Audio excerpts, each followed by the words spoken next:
Engage in something we call action while planning, which means testing out new ways of doing things during our engagement so that we can start to gather some information about what could work for this organization. So to give you an example, I've working with an organization called the Youth Violence Prevention Funders Collaborative, and it's a group of funders that come together and they're all focused on trying to fund youth violence prevention techniques or initiatives in the Boston area.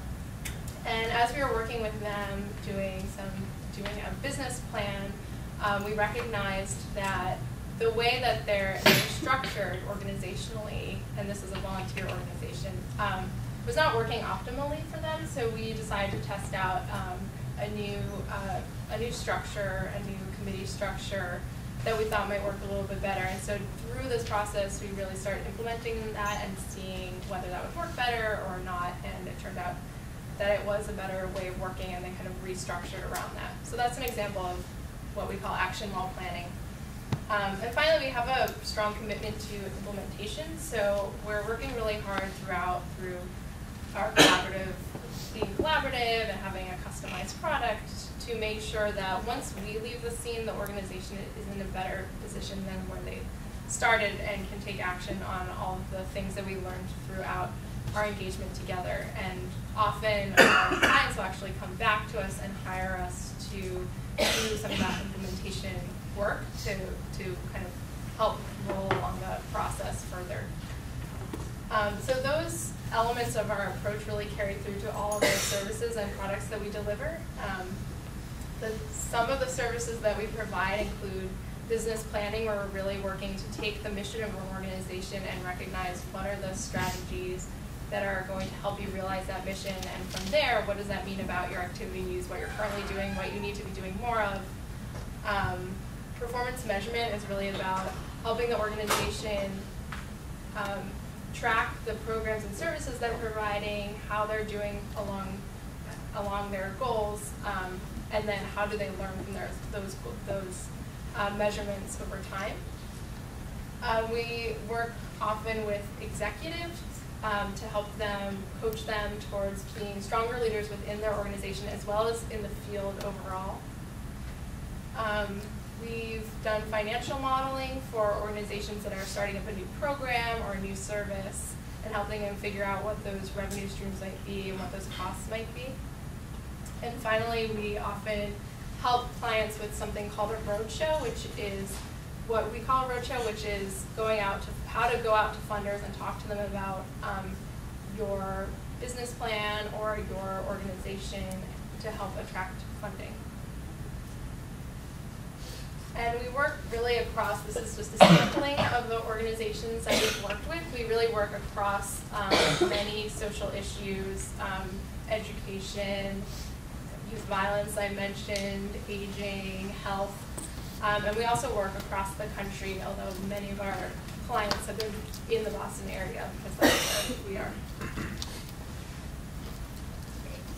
So while consulting really focuses on building the capacity of nonprofits, up until about 2 months ago, the Social Impact Research Department has really focused on providing resources and research products to donors and funders to help them be more informed about their giving, about particular issues, and also then about the organizations that they support who are addressing those issues. So everything we do in social impact research is really about trying to put forward and help standardize research and analysis that's done in the social sector. So everything that we do stems from this 4-step process that you can see here. So, and this is really about when we're developing a social issue report, which I'll talk to you a bit about in a minute. But that step number 2 is really the most important, where we determine the recommended approaches and indicators. So we believe that you cannot analyze nonprofits across the whole entire social sector and compare them to each other and figure out what are the best practices in general. We think you have to get to the social issue level. So workforce development, or college access, or school readiness, things like that. What are the best practices in a specific field? And amazingly, there's actually in a lot of fields a ton of research out there. to talk about what works, what doesn't work, and how organizations can be doing better work. The challenge is getting that information to donors and funders, and sometimes even to the nonprofits themselves, because it's often buried in websites, and it's these massive research reports, and what donor is going to read, 300-page report to figure out, what type of organizations they should be supporting. So we read those reports, and then we write 6-page reports to help those donors and funders really wrap their heads around the issue. So as I mentioned, this step number 3 is really the most important thing, because what we do is we start at that social issue level and say workforce development, and we say what works in that field, and then everything we do stems from those best practices. So moving forward. So as I mentioned, really our target audience is really donors and funders, and has been to date. And any capacity building we've done for nonprofits until about 2 or 3 months ago has been sort of a byproduct of the work we've been doing to try to inform donors. And a couple months ago, we became more strategic and realized this shouldn't just be a byproduct, but we can actually be helping nonprofits in a number of ways, which I'll talk about in a minute. So for us, our core work is a library of social issue research.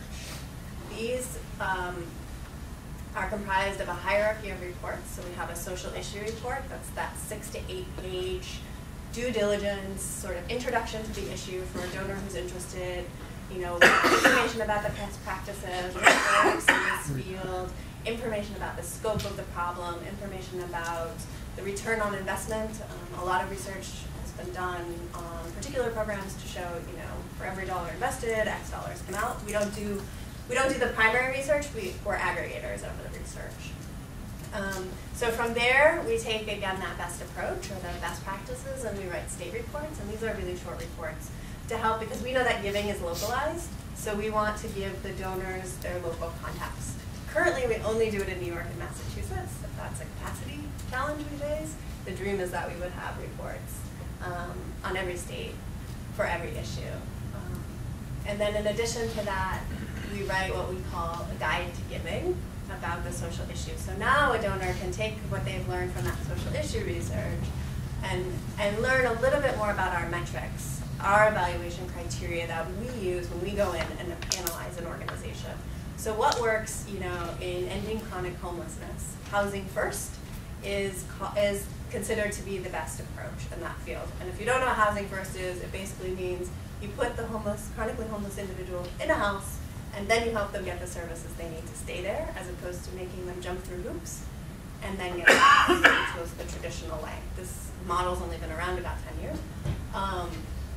But basically, what happened was, after Housing First was deemed the best practice, every nonprofit who was working with the chronically homeless said they were Housing First organizations. But it's a little bit hard to tell as a donor, are they really a Housing First organization? Are they really implementing this model in the best way?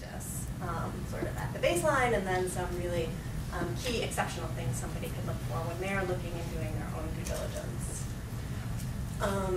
So in addition, so that research library, I think we have 8 reports now, different social issues, and that's on our website, and it's publicly available. So in addition to that, this is the research we've recently started doing is based on what we used to do, which was organization reports. Now we're doing program analysis reports, and I'll speak to those in a minute because they really fall on the nonprofit side. So the other thing we do for donors is customized research. So we're a bit of a consulting shop also. And the difference for us is we're not doing business planning or that type of consulting. What we're doing is doing research consulting. So for example, United Way just hired us to write a research report about high-risk youth. So it takes our model of identifying what are the best practices and the best approach in our report sections, but it's customized specifically for their specific needs in the moment. So we do a bunch of different projects like that, all for donors and funders. And on the nonprofit side now, we're actually just pilot testing this program analysis report, and we just wrote our first 7.